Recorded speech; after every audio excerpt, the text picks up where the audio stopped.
welcome to lecture 30 of the series on acoustic materials and metamaterials, and today is the last lecture of week 6 and the third lecture on membrane type acoustic metamaterials. So, in the last class we studied about the expression for effective mass density of the unit cell type 1, where we have a stretched membrane inside a waveguide and there is no mass attached to it. And what we found was that it can block sounds at a broadband range between 0 till its natural frequency. So, over a broadband range of low frequencies, it can be a perfect barrier material. So, as you can see, it is advantageous over all the traditional barrier materials as it is able to break the mass frequency law and give you a complete control at low frequencies. In today's class, we will begin our discussion on the second type of unit cell, which is when we have a stretched membrane with the mass attached to it. We will see what is its vibration response and what is the expression for its effective mass density. So, here just a revision, quick revision again of the, so as you can see here, so you have two types of unit cells. The first one is the membrane type AMM with no mass attached, and the other one is with mass attached, and this is what we will discuss today in this particular lecture. So, this type of unit cell was proposed by Yang et al. 2008. This is the reference paper which you can refer to where this kind of unit cell is proposed. So, what you look at is it is the same as the previous one. So, you have a sub-wavelength waveguide with the air enclosed inside and a stretched membrane inside this waveguide, and there is some central mass attached to the membrane and some plane wave front is incident, and P1 and P2, the uniform pressure at both the ends of the unit cell, are given to us. Membrane area, density, all and the length of the unit cell, these dimensions are known to us. So, this unit cell is effectively, it is a membrane with a mass attached and at the center, and it is clamped inside a waveguide and subjected to a plane wave front. So, this just like the previous unit cell, this can also be represented by an equivalent mass spring model. So, in this case what happens is that here when the vibration, when the air vibrates, the membrane is going to be the spring element because that is the only element. So, whenever being stretched, it tries to oppose its transverse displacement and exert a restoring force in the direction opposite to its displacement, which is given by the stiffness. So, the stiffness is given by simply the tension that is acting on the membrane, of this stretched membrane. So, spring element is the membrane.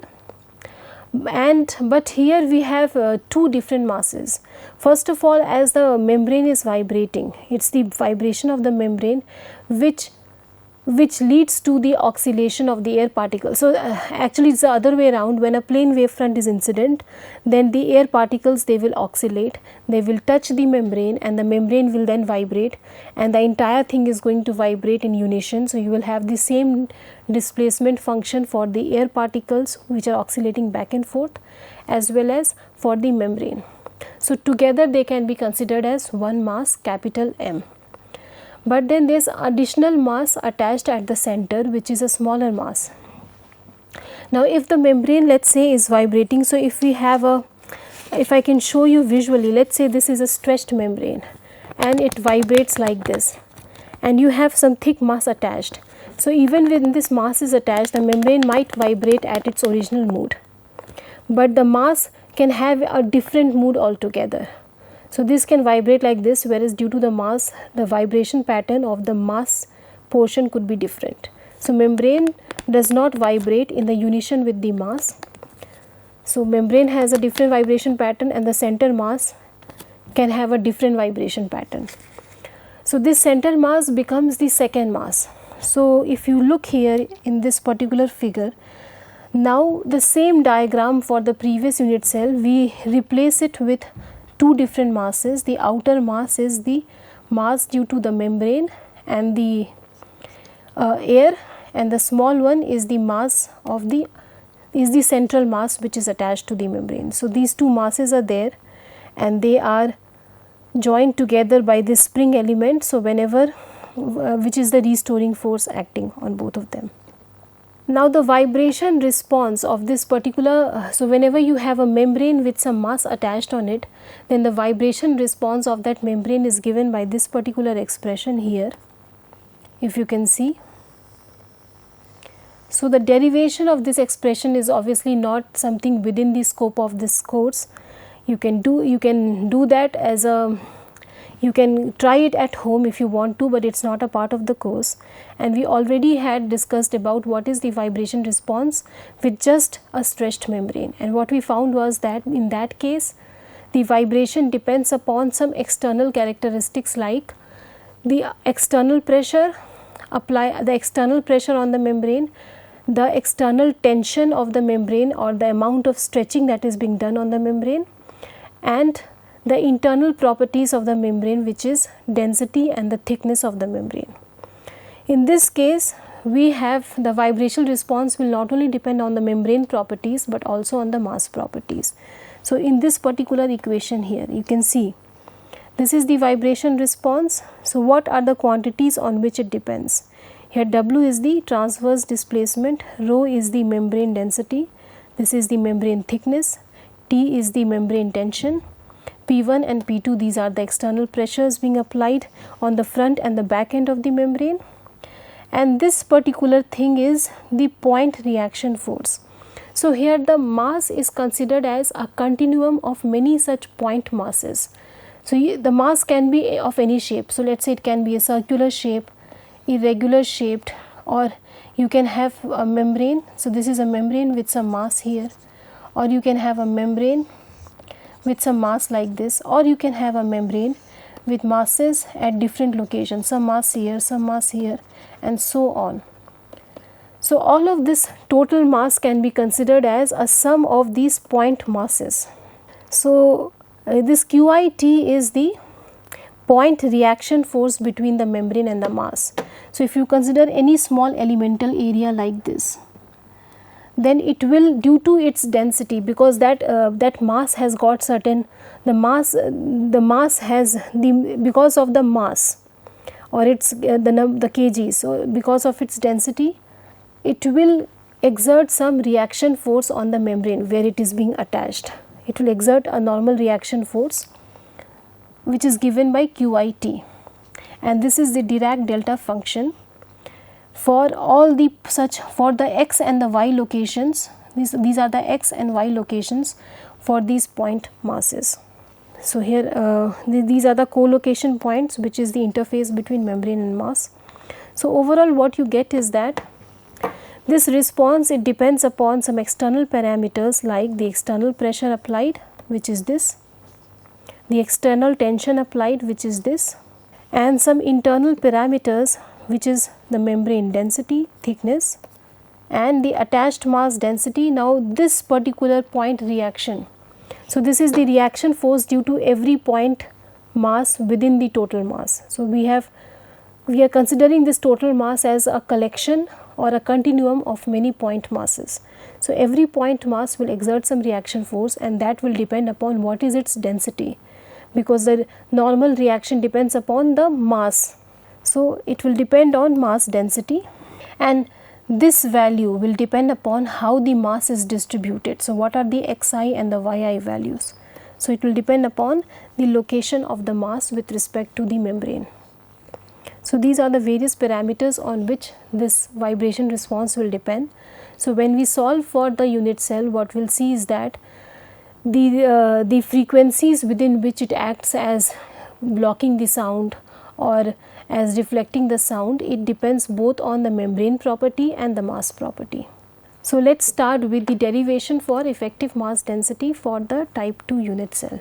So in this case, let us say, now let's see, we are taking this equivalent mass spring model for the unit cell. So let capital XT be the displacement for the bigger mass m, and small xt be the displacement for this smaller mass small m. If we take the origin here, so this is where x begins. So x or the displacement begins from here. This is the point where this begins. So this is at 0, and if d is the total length of the unit cell, then this point is at d by 2 at its equilibrium position, and this point is at d. So at equilibrium position this is at 0 and mass m is at d by 2. So now let us say this system is now subjected. So we had this unit cell and suddenly some external excitation is given to it. So some external harmonic excitation is given and suddenly the masses, they start to oscillate because of the excitation. Then we can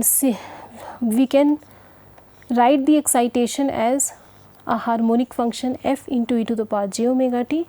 So where this is the force amplitude. Now by the Newton's law, again force is the rate of change in momentum. So the force function is going to be the rate of change in the momentum function. So it will be d by dt of pt. This is the force and the momentum function respectively. The small f is the force function. And similarly the displacement function for the two masses can be given by again harmonic solution. So because we are assuming it is acoustic process, all the fluctuations are very small, therefore it can assume we can take a harmonic solution. So xt becomes some amplitude into e to the power minus j omega t, and small xt becomes again a harmonic solution plus d by 2, because we are taking the origin here at 0 and at the equilibrium this mass is always at d by 2. So we are measuring the displacement from d by 2, what is its displacement. So d by 2 plus whatever is its displacement function. So this becomes xt and capital Xt. So now that we have this harmonic solution, then the acceleration of the masses under this particular force acting on it will be del square x by del t square and del square small x by del t square. So you double derivate it with respect to time. This is the expression you end up with. So now you apply the Newton's second law of motion to this particular system, which means that the net force acting will be equal to the mass into acceleration. So we have the net force acting is equal to, what are the two masses, capital M. So capital M and its respective acceleration. So we have already found the expression for acceleration of mass capital M and the acceleration of the mass small m. So we multiply this. So we will get mass into acceleration plus the small m into its acceleration. So this is the particular expression you are getting. So let's remove this common factor here, the sinusoidal variation, and just compare their amplitudes. So assuming that everything is beginning from the time t equals to 0, there is no phase difference, then we just cut this constant out and just compare their amplitude. So f becomes minus m omega square u in minus small m omega square small u. So this is our first equation. Now let us see what are the forces acting on the mass capital M. So right now we derive this expression by considering both the masses. Now let's draw an equivalent body diagram of just the capital mass M. So let us just observe this bigger mass M. So if you draw the equivalent body diagram and you replace this portion, you will get is a mass M which is moving with some displacement xt. Okay, and we are only observing this and not the smaller mass. So if you remove this thing, which means that if you remove this, then there will be a force acting due to this spring and the force acting due to this other spring, which is given by F1 and F2. So this becomes the equivalent body diagram of capital M. So now we are just focusing on mass capital M. Then in that case, if you apply the Newton's law to this particular system by removing the other parts, what you get is the net force is acting on the outside of the mass M, and it is this which exerts the force, and then capital mass M and small mass m, both they start to vibrate. So here the force acting will be whatever is the mass into the acceleration, and then the total force is, this is the total force acting in this direction, capital F, and F1 and F2, these are acting in the, this is acting in the opposite direction, F1, and in the same direction as F2. So this is F, the net force acting will be F minus F1 plus F2. So F minus F1 plus F2, you bring this quantity here, so this becomes the net expression. So this becomes the expression here. Considering the initial point time t equals to 0, this sinusoidal variation is cancelled out, and this is the expression we get, where F1 and F2 are the two spring forces acting on the mass capital M. So from this what we get is that we already had an expression when we considered the entire system together, and then we got some expression for force when we considered only the mass M and removed the system and replaced it with the equivalent spring forces. So these are the two expressions. So if you compare the two, what you get is this thing should be same as this thing. So from 1 and 2, this becomes what we get here, this expression becoming this. Okay, now let us consider what is these spring forces which are acting on the mass capital M. So F1, as you can see, will be K times whatever is the deformation of the spring. So stiffness multiplied by del x, or the deformation. And what will be the deformation? The net deformation will be capital X minus small x, will give you the net deformation in this spring. So now only considering the amplitude and writing it, we get K into capital U minus small u, and then we have, so both the springs have the same stiffness, so the force will be K into x, K into del x, or the deformation. So the deformation here is capital U minus small u. For F2 here, now if you consider here F2, this is x and this displacement is x. So here in this case it is small x minus capital X. So it becomes, this becomes K times of U minus capital U, or minus K of U minus small u. So you, as you see here from the symmetry, because both of them they have the same stiffness, but the direction in which the force is represented is opposite to each other. So the magnitude comes out to be equal and opposite. Sorry, the magnitude comes out to be same, and the forces they are equal and opposite in nature, because we have the same stiffness and the system is symmetric on both the ends. So now that we have these two and we have this expression here, so F1 minus F2 will be what? It will be twice of F1, because F2 is minus of F1. So what we get here is 2K into capital U minus small u is equal to minus m omega square into u. Okay. So if you break it down further, this is what you get, 2Ku equals to 2K small u minus m omega square into small u. So you get a relationship between the displacement amplitude of the smaller mass and the displacement amplitude of the bigger mass, which is this expression here, 2K by this expression. So this is what we have obtained. Now let us find out the velocity functions. So we have x, we differentiate it once with respect to time, so this becomes the first velocity function for the bigger mass, and for the second mass this is the velocity function, which we can represent as some amplitude into e to the power minus j omega t, and some velocity amplitude into again e to the power minus j omega t. And here the respective velocity amplitudes for the two masses will be, as you can see, it is minus j omega capital U and small v is minus j omega small u. And we already know what is the, so if you divide the two expressions here, what you get is v will be u. So v is going to be small u by capital U times of v. So the velocity amplitudes of the two masses are in the same ratio as the displacement amplitude of the two masses, and we already know what is the ratio here. This is the ratio. So we can replace this u by capital U by this expression. So this is how the two velocities are related to each other. So we have got a relation between the velocity amplitude of the two masses and the displacement amplitude of the two masses. Now again getting back to the very first equation, which was force is equal to mass into acceleration when it was applied on both the masses. This was the expression we had got, the very first expression.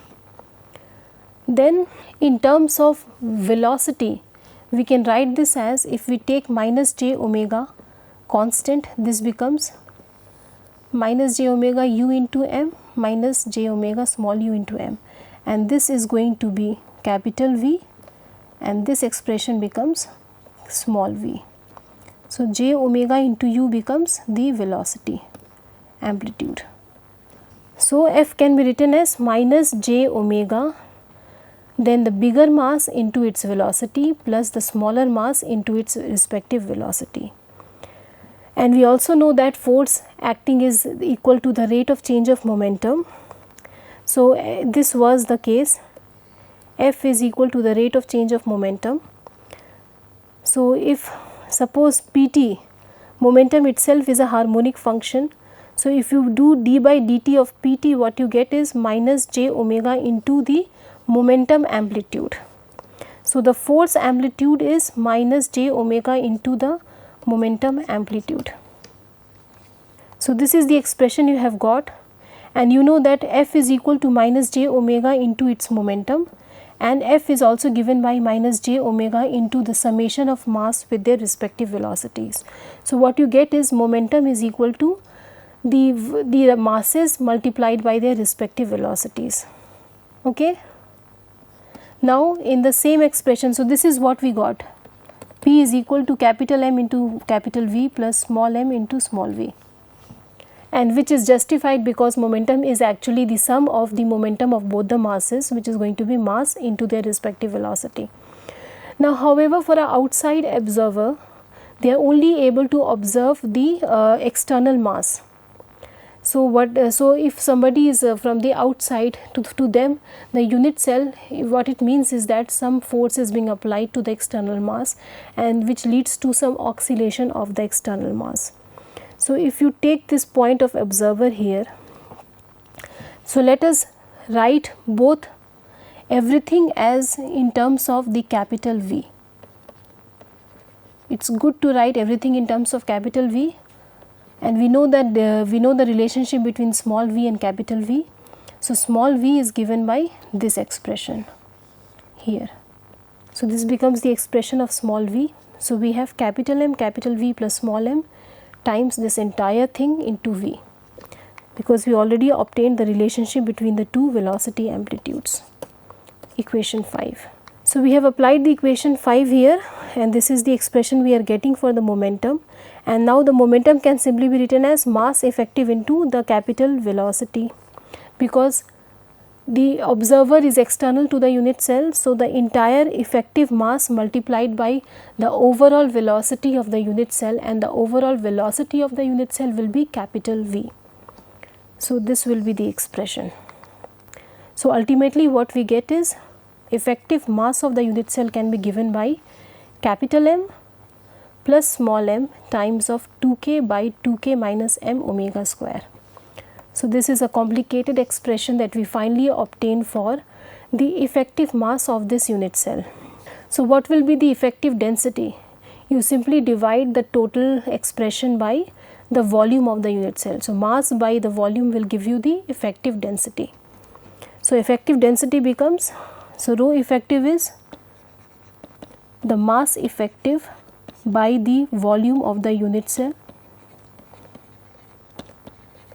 which is m effective by A into D. Okay. So rho effective is going to be m effective by AD. So you divide both these ends by AD. So what you get is rho effective becomes 1 by AD times this whole expression. So we have got an expression for the effective mass density of the type 2 unit cell. Okay. So here A is the surface area of the membrane, D is the length of the unit cell, capital M means the mass of the enclosed air plus the membrane. So both air and membrane together, what is their mass, and small m is the mass attached to the membrane. Now if we take this expression here, and let's say we replace this, we divide both top end and bottom end by capital M, so by small m. So what we get is, if we divide this by small m, so this is m by m. So we are dividing both these ends by, okay, we are dividing both them by small m. So what we get is, this can be written as, this expression can be written as Km by m minus omega square. So we are dividing both numerator and denominator by small m, and this is what we replace it as. Under root of Km by m is what we call as the natural frequency of the unit cell. So here the natural frequency of the unit cell is under root of the stiffness of the membrane divided by the central mass. So only central mass is taken into account. So this particular expression is what we call as the natural angular frequency of the unit cell. So if you replace this value here, so this becomes omega naught square, this also becomes omega naught square, and this becomes omega square. So first you divide by small m on both numerator and denominator in this expression, and then replace it with this value. So this is the ultimate form you are getting for effective mass density. Now we know that when a plane wavefront is incident, then it is given by this equation here, e to the p max into e to the power minus j omega t minus k times of z, and c is equal to b by rho. So whenever the rho effective is positive, which means c, which is under root of b by rho, will be real, propagation will be real, and we will get a plane propagating wave. And similarly, when rho effective is negative, we will get an imaginary c and imaginary k, and we will get a decaying wave. So a wave that decays over space. So it is not fluctuate, it is not sinusoidally varying with space, it only sinusoidally varies with time and quickly exponentially decays over space. So which means that it is a non-propagating wave over space. So whenever we have rho effective less than 0, the acoustic wave will not propagate through the unit cell. So this is the same thing, the same principle again and again. We are just finding what is the region where this effective mass density becomes less than 0, because it is in that region that the propagation vector will be imaginary and there will be no waves flowing through the unit cell or propagating through the unit cell. So this was our expression for rho effective. So if you see here, this is positive, and this is positive. So when this becomes positive, that means rho effective is going to be positive. So if everything is positive, so whenever omega is smaller than omega naught, so which means this quantity is going to be positive here, the denominator. So the overall thing will always be positive. So in this first case, whenever omega is 0 to omega naught, we have positive density, which means that acoustic waves, they will propagate. Let us consider a case 2. In the case 2, so till omega to omega naught, waves propagate through the AMM. But as soon as omega tends to or approaches omega naught, in that case this quantity becomes 0. So the overall rho effective tends to infinity, because this expression tends to infinity.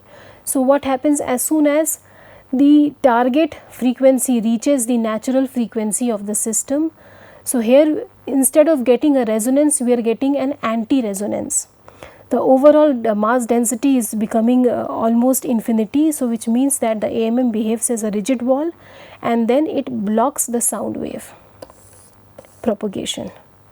So we consider two cases till now. First, when the target frequency is less than the natural frequency, in that case the density is positive and the waves, they can propagate through the metamaterial. But as soon as the target frequency approaches the natural frequency, you suddenly have an anti-resonance and you will have a sharp dip in the transmission loss, which means that, a sharp rise in the transmission loss, which means that the waves will suddenly stop propagating at the natural frequency. So we will continue our discussion on this type 2 in our next lecture. Thank you.